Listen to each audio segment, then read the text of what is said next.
मंत्री और खूंटी लोकसभा के सांसद अर्जुन मुंडा ने बोलबा के प्रसिद्ध मां वनदुर्गा धाम में पूजा पाठ कर जिले के सुख समृद्धि की कामना की।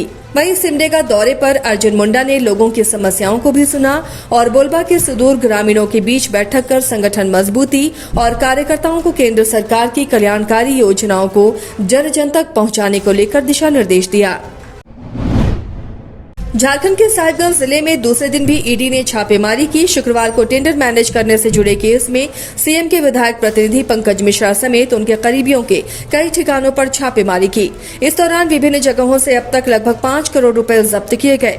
पत्थर व्यवसायी हीरा भगत के ठिकानों से करीब 3 करोड़ की बरामदगी हुई। इसके साथ ही छापेमारी में लगभग 1000 करोड़ रुपए की जमीन के दस्तावेज भी जब्त किए गए। ईडी की कार्रवाई के बाद निशिकांत दुबे ने ट्वीट कर तंज कसा है। उन्होंने लिखा है कि मुख्यमंत्री हेमंत जी के प्रतिनिधि का ये हाल है। हाई कोर्ट सुप्रीम कोर्ट में जांच को रोकने की कोशिश करने वाले सुरमा भोपाली कितने भ्रष्टाचार के दलदल में हैं, इसका अंदाजा पूजा सिंघल और पंकज दे ही चुके हैं। वैसे झारखंड में कमाल है, प्रेम, पूजा, पंकज और पिंटू। उन्होंने लिखा कि राष्ट्रहित के लिए भ्रष्टाचार को जड़ से खत्म करना होगा।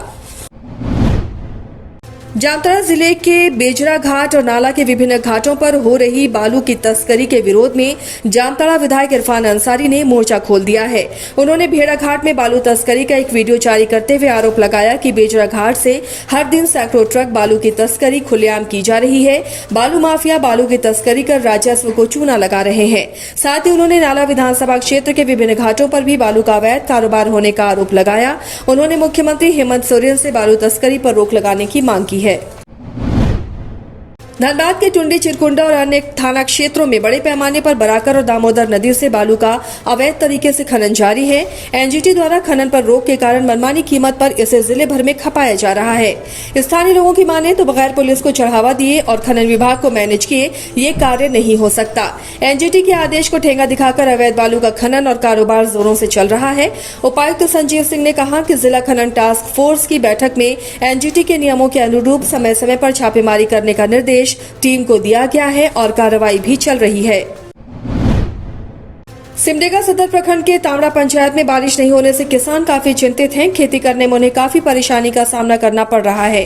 गांव की महिलाओं का मानना है कि पीपल पेड़ पर जलाभिषेक करने से अच्छी बारिश होती है और इसी को लेकर गांव के पाहन की मौजूदगी में महिलाओं ने सामूहिक रूप से गांव में नगर भ्रमण करते हुए पीपल पेड़ पर जलाभिषेक किया। हजारीबाग के वार्ड नंबर 16 में सप्लाई पानी लगभग 2 महीने से बंद है। आपको बता दें कि कुछ गिने चुने बोरिंग वाले घरों से ही सबको पानी लेना पड़ता है, जिसे लेकर लोगों में आक्रोश है। लोगों ने नगर निगम के खिलाफ नारेबाजी भी की। लोगों का आरोप है कि बहुत दिनों से मोहल्ले में लगाया गया डीप बोरिंग और सरकारी चापाकल खराब है और वार्ड पार्षद भी किसी की सुनते नहीं।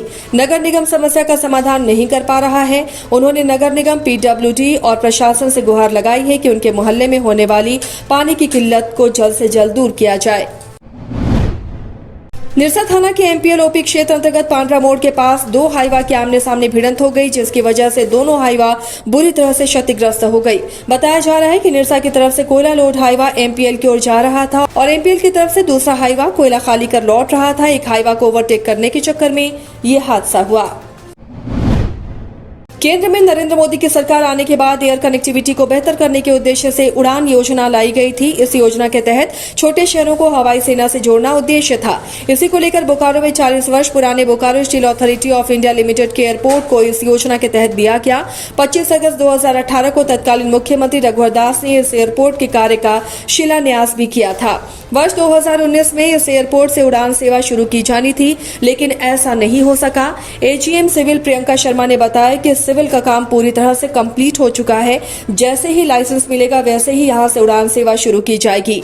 वहीं चैंबर ऑफ कॉमर्स के पूर्व अध्यक्ष और वर्तमान में संरक्षक संजय वेद ने कहा कि देवघर हवाई अड्डे से पहले इस हवाई अड्डे से उड़ान सेवा शुरू हो जानी चाहिए थी, लेकिन अभी तक उड़ान सेवा का शुरू नहीं होना बोकारो के लोगों को निराश कर रहा है। भोजपुरी फिल्म अभिनेता देव सिंह अपने पुत्र देवांश का चौल मुंडन कराने सिद्धपीठ रजरप्पा मंदिर पहुंचे। इस दौरान उन्होंने अपनी धर्मपत्नी और परिजनों के साथ मां भगवती छिन्नमस्तिका मां की विधिवत पूजा अर्चना की।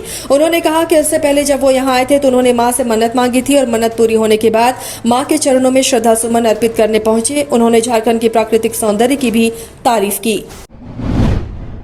गोड्डा मेहरमा प्रखंड के अमर गांव में एक महिला अपने 2 मासूम बच्चों को छोड़कर प्रेमी के साथ फरार हो गई, जिसके बाद महिला का पति पत्नी को वापस लाने के लिए पुलिस प्रशासन से गुहार लगा रहा है। पीड़ित पति ने प्रेम प्रसंग की आशंका जताई है। पीड़ित ने थाने में आवेदन देकर खोजबीन की गुहार लगाई।